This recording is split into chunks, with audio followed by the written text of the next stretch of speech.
Hello students of class 7. Welcome back to my channel Success Kipuria. In this video we will see standard 7 social study part 1 chapter number 5 the rise of empires page number 103 notes. हम लोग 103 जो topic है उसके कुछ arise question था उसको हम लोग देखेंगे. Question number 1 is for you. Why do you think it was important to take special care of the countryside? Countryside means ग्रामीण एरिया में के लोगों को साम्राज्य पहले एंशियंट टाइम में जो साम्राज्य थे उसमें कंट्री साइड या ग्रामीण क्षेत्र के लोगों को स्पेशल केयर की ज़रूरत क्यों थी, उसका महत्व क्यों था, क्या था. टेकिंग की special care of the country side, ग्रामीण क्षेत्रों के लोगों को स्पेशल केयर देना या स्पेशल ट्रीटमेंट करना बहुत ही महत्वपूर्ण था क्योंकि because it serve as the core economic engine of ancient empires. क्योंकि यह जो प्राचीन साम्राज्य था उसका मुख्य जो था वो आर्थिक इंजन था या आर्थिक विकास का एक स्रोत था. The rural area produce the food, क्योंकि ग्रामीण क्षेत्रों में ही फूड का प्रोडक्शन होता था. टैक्स रेवेन्यू, टैक्स कलेक्शन किया जाता था. And vital raw material needed to sustain the king cities and military. और लंबे समय तक राजाओं की शक्ति को बनाए रखने, शहरों को चलाने और मिलिट्री पावर को बनाए रखने के लिए कच्चे माल की भी आवश्यकता वहीं से पूरी होती थी.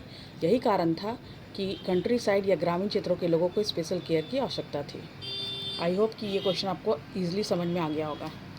Now we will see the next question. Compare the features of Kautilya's ideas of an empire with a modern nation. Kautilya के विचार के अनुसार एक साम्राज्य की विशेषताएं आज के आधुनिक राष्ट्र से कैसे भिन्न था. Kautilya's ideas of an empire, Kautilya का जो विचार था साम्राज्य के बारे में उसका वर्णन अर्थशास्त्र में है. Differ significantly from a concept of a modern nation state, जो आज के राष्ट्र से राज्य से बिल्कुल भी अलग था. The comparison is as follow. चलिए हम लोग उसका तुलना करते हैं. एक तरफ हम लोग देखेंगे कौटिल्याज के एम्पायर यानी कि कौटिल्य के साम्राज्य की विचारधारा, दूसरा देखेंगे आधुनिक भारत मॉडर्न नेशन स्टेट और अभी क्या अंतर है. Number 1, based on the expansion of territories through conquest and diplomacy. उस समय जो था साम्राज्य का जो विस्तार है वो या फिर जीत हासिल करके दूसरे साम्राज्य पर या कूटनीति के तरीके से किया जाता था. जबकि आज जो है वर्तमान समय में based on defined territorial boundaries recognised by international law. आज जो है वो दो क्षेत्रों के बीच में जो बाउंड्री रिकॉग्नाइज की पहचान की जाती है वो अंतर्राष्ट्रीय कानून के अनुसार होती है. Number 2, administration was highly centralised. जो प्रशासन था वो बहुत ज़्यादा केंद्रित था. Under the monarch with ministers and officials, वो राजाओं और मंत्रियों और अधिकारियों के बीच में के पास केंद्रित था. Administration is govern by constitutional institution, और आज जो है वो प्रशासन जो है वो संविधानिक संस्थाओं के चलाए जाते हैं और यहाँ पावर का सेपरेशन, पावर बांटे गए हैं and the rule of law, और इस तरह से कानून यहाँ पर नियमों के अनुसार चलता है. Point number 3, the king held supreme authority and exercise absolute power. राजा के पास सर्वोच्च अधिकार और शक्तियाँ होती थी, असीमित शक्तियाँ होती थी.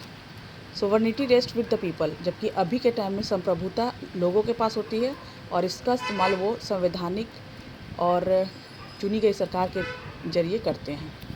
4th है justice was administered according to the king's authority and dharma. जो न्याय था वो राजा के अधिकार और उसकी इच्छा के अनुसार होता था.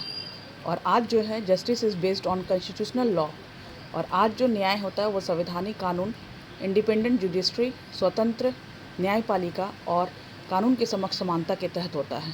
इस तरह से यहाँ कुछ पॉइंट्स हमने लिखा है जिसमें पुराने समय में यानी कि जो कौटिल्य ने एम्पायर की जो कॉन्सेप्ट दिया है और अभी का जो मॉडर्न नेशन स्टेट है उसका जो कॉन्सेप्ट है वो दोनों के बीच में डिफरेंसेस क्लियर किया है. आई होप कि ये वीडियो आप लोगों को पसंद आएगा और इसके बाद जल्द ही हम लोग नेक्स्ट पॉइंट हम लोग देखेंगे. और इसी तरह से मेरे वीडियो में लगे रहिए, लाइक और सब्सक्राइब कीजिए. थोड़ा स्लो ही सही, लेकिन मैं फिर आप लोगों के पास मैं पहले भी वीडियो में बता चुकी हूँ कि चैप्टर वाइज आपको ऑब्जेक्टिव देने वाली हूँ, तो उसका वेट कीजिए और मेरे चैनल पर बने रहिए. Thank you.